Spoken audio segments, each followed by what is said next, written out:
नमस्कार दोस्तों। जय श्री हरि विष्णु की जय। ओम नमो भगवते वासुदेवाय नमः।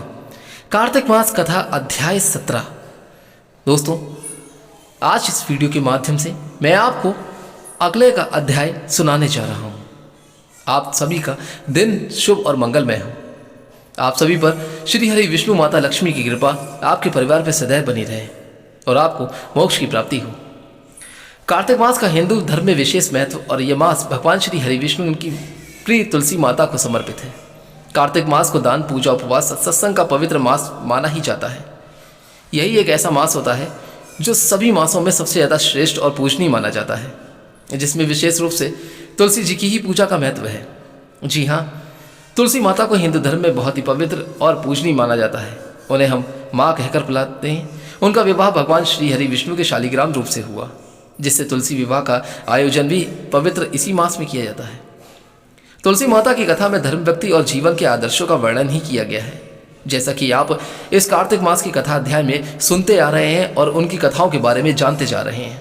कार्तिक मास में तुलसी माता को इस पवन कथा को सुनने से सभी पापों का नाश तो होता ही है, लेकिन आपके जीवन के आखिरी समय में आपको मोक्ष की प्राप्ति होती है, जो श्री हरि विष्णु के वैकुंठ धाम में ही मिलेगी। तुलसी माता की पूजा करने से घर में सुख, शांति, समृद्धि और आरोग्य की प्राप्ति होती है। इसलिए कहते हैं कि कार्तिक मास में तुलसी माता की कथा का सुनने का एक विशेष ही अलग ही महत्व विधान है, और शास्त्र भी इस बात को कहता है। और इस कथा को हम अपने जीवन में सच्ची भक्ति, संयम और आस्था का मार्ग दिखाता है। आइए आज की कथा की शुरुआत मैं आपको तुलसी माता की कथा के साथ ही करूँगा। सबसे पहले मैं आपको तुलसी माता की कथा सुनाऊंगा और उसके बाद मैं इस कथा में आपने पुराने पिछले हुए आगे का अध्याय बताऊंगा। प्राचीन समय की बात है कि एक परिवार में ननद और भाभी साथ में रहती थी। ननद का विवाह अभी तो हुआ ही नहीं था और वह तुलसी जी के पौधे की बहुत सेवा करती थी। नियम से तुलसी जी को सींचती, दीपक जलाती, और उसकी भाभी को यह सब बातें बिल्कुल पसंद नहीं थी। वो इन सब बातों के बारे में हमेशा ताना देती रहती थी कि जब देखो तो कब हमेशा उसे तुलसी की ही लगी रहती है। वह हमेशा अपने ननद को ताना देते हुए कहती कि जब तेरी शादी होगी तो मैं तुलसी को ही बारातियों को खाने में दे दूंगी, और जो दहेज होगा उसमें भी मैं तुझे तुलसी ही दूंगी। कहने का तात्पर्य यह है कि तुम्हें कोई काम धंधा तो है नहीं, जब देखो तो तुलसी की ही सेवा करती रहती हो। कुछ समय के बीच आने पर जब ननद की विवाह की बात आई तब उसका शादी तय हो गई। शादी तय होने के दिन भाभी ने अपने कहे अनुसार बारातियों के सामने तुलसी का जो गमला था, जिसकी ननद सेवा पूजा करती थी, वह फोड़ दिया और सभी के खानों में पत्ते रख दिए तुलसी के खाने के लिए। बारातियों को जो दिए वो भी तुलसी के पत्ते दिए खाने के लिए। तुलसी जी की कृपा से वह फूटा हुआ गमला कई ऐसे स्वादिष्ट पकवानों में बदल गया कि सभी हैरान रह गए। भाभी ने जो गहनों के नाम पर तुलसी की मंजरी से बनाए हुए अपनी ननद को पहना दिए थे, माता की कृपा ऐसी हुई कि देखते ही देखते तुलसी जी की मंजरी सारे वो गहने में बदल गई। सुंदर सोने, जवाहरात, हीरे, मोती में बदल गए। और इतना ही नहीं, उसकी भाभी ने गुस्से की वश क्रोध में आकर कपड़ों की जगह पर तुलसी का जनेऊ रख दिया था, वह भी रेशमी और सुंदर वस्त्रों में बदल गया। अब जब ननद अपनी ससुराल में पहुंच गई विदाई होने के बाद, तो ससुराल में उसके दहेज के लिए बहुत ज़्यादा ही खुशी मनाई गई और खूब वाहवाही भी हुई। यह बात सभी भाभी के जब कानों में मिली तो उसे ये बहुत आश्चर्य हुआ और हैरान भी हो गई। उसे सोचा कि उसने तो ननद के गहने, कपड़े और जनेऊ तक तुलसी जी के ही रखे थे, फिर अचानक से ये सब चमत्कार कैसे हो गया। तुलसी जी की जो मंजरी रखी थी वह सब कुछ बदल गया। यह सब जानकर भाभी को बहुत ही आश्चर्य हुआ। अब उसे तुलसी जी की पूजा का महत्व समझ में आ गया था। उसकी भाभी ने भी एक बेटी थी, तब वह अपनी बेटी से कहने लगी कि तुम भी तुलसी जी की सेवा किया करो और तुम्हें भी तुम्हारी बुआ की तरह ही इसका उचित फल मिलेगा। क्योंकि वह अभी कुंवारी थी, इसलिए वह जबरदस्ती अपनी बेटी से तुलसी महारानी की सेवा करने के लिए कहा करती थी। लेकिन हैरानी की बात यह थी कि उसकी बेटी का मन ना तो तुलसी की सेवा में लगता था और ना ही पूजा अर्चना में लगता था। ऐसा करते करते समय बीतता चला गया और विवाह की बात आ गई। भाभी की लड़की बड़ी हो गई थी। अब उसके विवाह का समय जब आ गया तब भाभी ने सोचा कि क्यों ना जैसा व्यवहार मैंने अपनी ननद के साथ किया था, ठीक उसी तरीके से मैं अपनी बेटी के साथ भी ऐसा ही करूँगी, तो वह भी गहने और पकवानों से लद जाएगी। बारातियों को खाने में तरह तरह के खूब स्वादिष्ट पकवान मिलेंगे और मेरी खूब वाहवाही होगी, मेरी बहुत मान सम्मान और इज्जत भी मिलेगी। भाभी मन ही मन सोचने लगी थी कि ससुराल में बेटी को बहुत सम्मान मिलेगा। ऐसा ही सोचकर उन बारातियों के सामने जो तुलसी का गमला था उसने उसको तोड़ दिया। लेकिन यहाँ पर बात हैरानी की ये थी कि दोस्तों, जो गमले की मिट्टी थी वो नहीं बदली, ना तो मंजरी बदली और ना ही वो पत्ते। जनेऊ ने भी अपना कोई भी रूप धारण नहीं किया और सब कुछ वैसा का वैसा ही रहा। बारातियों को जो खाने में तुलसी के पत्ते दिए, ना तो वो बदले। सभी ने उसकी भाभी की बुराई करी और बेइज्जती भी हुई। भाभी ने तो अपने मन में लालच में आकर अपनी बेटी के दहेज में तुलसी के पत्ते और मंजरी जो रखे हुए थे उनका भी रूप नहीं बदला। जब बेटी ये सब लेके अपने ससुराल पहुंची तब उसकी वहां पर खूब बेइज्जती और बुराई हुई। यह सब देखकर उसकी भाभी को गुस्से के कारण अपनी ननद को नहीं बुलाती थी। एक दिन की बात है दोस्तों, उसकी भाई ने सोचा कि अगर मेरी पत्नी मुझे बहन को नहीं बुलाती तो क्यों ना ऐसा करता हूँ कि मैं ही अपनी बहन से मिलकर आऊँ। यह सोचकर उसने अपनी पत्नी से कहा कि कुछ सामान उपहार में बांध दे, बहन के घर जा रहा हूँ, लेकर जाऊँगा। तो भाभी ने थैले में ज्वार भर कर कह दिया कि यह लो और कुछ भी नहीं है, तुम यही लेकर जाओगे। तब भाई बहुत दुखी मन से अपनी बहन के घर की तरफ चल दिया। रास्ते में जब वो ये जा रहा था तो बार बार यही सोचता हुआ जा रहा था कि क्या कोई आदमी अपनी बहन के घर ज्वार लेके जाता है।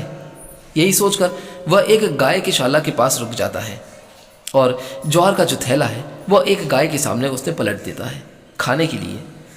तभी वहाँ पर दूर खड़े हुए देखकर एक ग्वाले ने देखा। उस ग्वाले ने आकर उसके भाई से कहा कि भाई साहब, गाय के सामने यह हीरे मोती सोना क्यों डालते हैं? इसे तो घास डालनी होती है, आप ऐसा क्यों कर रहे हैं? जब भाई ने मुड़कर देखा तो वह हैरान रह गया था। फिर भाई ने ग्वाले को जब अपने मन की सारी बात बता दी और धन लेकर खुशी खुशी अपनी बहन के घर चल दिया। दोनों भाई बहन जब मिले तो एक दूसरे को देखकर बहुत ज़्यादा खुश हुए। तब बहन ने तुलसी माता से सच्चे मन से वहीं से प्रार्थना की कि उसकी जो भाभी है उनको सद्बुद्धि मिले और उनको ज्ञान मिले। तुलसी माता की ऐसी कृपा हुई कि उनके घर में भी सुख समृद्धि और धन के भंडार बढ़ते चले गए। तब कुछ दिनों के बाद देखते ही देखते भाभी का मन भी बदल गया और वह अपनी ननद को बहुत मान सम्मान और इज्जत देने लगी और पहले की तरह घर में बुलाने लगी। तुलसी माता की कृपा से अब उनके घर में किसी भी तरह की कोई लड़ाई झगड़ा नहीं था। सारे अन्न के भंडार भरे हुए थे, कभी भी किसी चीज़ की कोई कमी नहीं थी और सभी एक साथ सुखी से रहने लगे। इसलिए आप सभी भक्तों प्रेम से बोलिए तुलसी माता की जय। जय श्री हरि विष्णु भगवान की जय। आइए मैं सुनाता हूं अब आपको कार्तिक स्नान की कथा, जिसे सुनने से आपके घर में सुख समृद्धि का वास होगा और किसी भी तरह के आपके जीवन में लड़ाई झगड़ा कलेश आपके परिवार में नहीं होगा। एक बार एक बुढ़िया माई थी जो चतुर्मास में पुष्कर स्नान करती थी। उसका एक बेटा और बहू था। एक दिन बूढ़ी माई ने अपनी बहू को फलाहार करने के लिए कहा। बहू ने तो खाली टिफिन ही दिया था, उसमें कुछ नहीं दिया। बेटा माँ को पहुँचाने के लिए पुष्कर गया तो रास्ते में एक जगह पर बेटा माँ से बोला कि माँ फलाहार कर लो। जहाँ पानी मिला वहीं पर बूढ़ी माई ने अपने बेटे के साथ फलाहार कर लिया। आप ये देखिए कि भगवान की कृपा से खाली टिफिन तो फलों से भर गया। माँ ने फलाहार किया और बेटा पुष्कर में माँ के रहने के लिए झोपड़ी बनाकर घर वापस चला जाता है। रात में बूढ़ी माई के दरवाजे पर सावन मास आता है और वो कहता है, दरवाज़ा खटखटा कर कि बूढ़ी माई दरवाज़ा खोल दे। अंदर से बूढ़ी माई हैरान होकर पूछती है कि कौन है। तब वो कहता है कि मैं श्रावण मास हूँ। बूढ़ी माई ने तुरंत दरवाज़ा खोला और भगवान शिव पार्वती की पूजा अर्चना करके बेलपत्र से अभिषेक किया। जब श्रावण मास जा रहा था तो बूढ़ी माई को खूब आशीर्वाद दिया और उसकी एक जो झोपड़ी की दीवार थी उनको सोने की कर दी। इसी तरीके से भाद्रपद मास आया। उसने भी दरवाज़ा खोलने के लिए बूढ़ी माई से कहा। बूढ़ी माई ने अंदर से आवाज़ देकर पूछा, तब उसने कहा कि मैं भाद्रपद मास हूँ। उस समय दरवाज़ा खोलकर सत्तू बनाकर कजरी तीज बनाई। भाद्रपद मास ने बूढ़ी माई को आशीर्वाद दिया और जाते से पहले उसकी दूसरी दीवार सोने की कर दी। इसके बाद दोस्तों फिर वहीं पर अश्विन मास आता है। उसने भी वही प्रक्रम करा। दरवाजा खटखटाया और बूढ़ी माई ने अंदर से पूछा कि कौन हो। तब उसने कहा कि मैं अश्विन मास हूँ। फिर बूढ़ी माई ने पितरों का श्राद्ध किया, तर्पण कर ब्राह्मण को भोज कराकर फिर नवरात्रि में दुर्गा को अखंड ज्योति जलाकर प्रसन्न कर दिया। सत्य की विजय दिवस के रूप में उसने बुराई के अंत में दशहरे का त्यौहार मनाया। यहाँ पर अश्विन मास जब जा रहा था तो वो प्रसन्न होकर बूढ़ी माई की जब झोपड़ी की तीसरी दीवार थी उसको भी वह सोने की कर गया और हमेशा प्रसन्न रहने खुश रहने का आशीर्वाद भी दिया। अब इन सभी के बाद कार्तिक मास आता है। जब उनकी बारी आई तो उसने भी बूढ़ी माई को दरवाज़ा खोलने को कहा। फिर बूढ़ी माई ने दरवाज़ा खोला और ठीक उसी प्रकार से खूब प्रसन्न मन से कार्तिक स्नान किया। दीपदान कर दिवाली मनाई, गोवर्धन पूजा, भैया दूज, गोपाष्टमी, आंवला नवमी मनाई और कार्तिक मास ने भी जब जा रहा था तो आशीर्वाद दिया और झोपड़ी की जगह पर वो पूरा महल ही बना दिया। अब जो बूढ़ी माई थी गरीबों की सेवा और भजन कीर्तन करने में लग गई थी। वो सारा समय अपना इसी में बिताती। एक समय की बात है कि कुछ समय के बाद जब लंबा समय हो गया तब बेटा अपनी माँ को सास को लेने के लिए आया। तब माँ झोपड़ी को पहचान नहीं सकी। तब इसके बाद बेटा पड़ोस में जाकर पूछने लगा। तब उसकी पड़ोसियों ने बताया तो माँ और बेटा के चरणों में गिरकर बोला कि माँ घर चलो, और सारे सामान के साथ वो अपनी माँ को घर लेवा लाया। सासू माँ के ऐसे ठाट बाट देकर उसकी जो बहू थी उसका मन डगमगा गया और उसके मन में लालच आ गया। उसने अपनी माँ को भी ऐसा ही करके ठीक पुष्कर छोड़कर आने को कहा। तो उसका पति भी अपनी सास को पुष्कर छोड़ कर आया। लेकिन बहू की माँ का धर्म कर्म में बिल्कुल भी रुचि नहीं थी। वह 4 समय भोजन करती थी और दिन भर सारों शाम सोती रहती थी। 4 मास उसके दरवाजे पर भी उसी तरीके से आए जैसे बूढ़ी माई के दरवाजे पर आए थे। लेकिन ना तो उसने दरवाज़ा खोला और ना ही आदर संस्कार किया, और वो सब लौटकर वापस चले गए। और बहू की माँ को पुण्य मिलने की बजाय गधी की योनि में जाना पड़ा, क्योंकि स्त्री लक्ष्मी जी का रूप है और लक्ष्मी जी की तरह चंचल होना चाहिए, निश्चल होना चाहिए। भगवान की पूजा और अतिथि का सम्मान दान पुण्य करना ही चाहिए। अब क्या होता है कि कुछ समय के बाद दोस्तों बहू ने अपने पति से कहा कि जाओ माँ को लिवा लाओ। जब जवाई सास को लेने गया तो वह नहीं मिली। लोगों से पूछने पर पता चला कि इनकी जो सास थी वो धर्म कर तो कुछ करती नहीं थी, बस खाती पीती रहती और सोती रहती थी। इसीलिए वो गधी की योनि में चली गई। जवाई ने देखा कि वहाँ पर एक गधी खड़ी है। तब जवाई ने अपनी सास उस गधी को बांधकर घर ले आया और उसकी पत्नी ने पूछा कि मेरी माँ कहाँ है। तब पति ने सारा वृतांत सुनाते हुए कहा कि तुम्हारी माँ लालच की वजह से माँ की गधी योनि में चली गई है। बड़े बड़े विद्वान ब्राह्मण ऋषि मुनियों से पूछने पर भी उन्होंने बताया कि तुम्हारी सास के स्नान किए पानी से ही स्नान करने पर उसे मनुष्य योनि में जन्म दोबारा मिलेगा।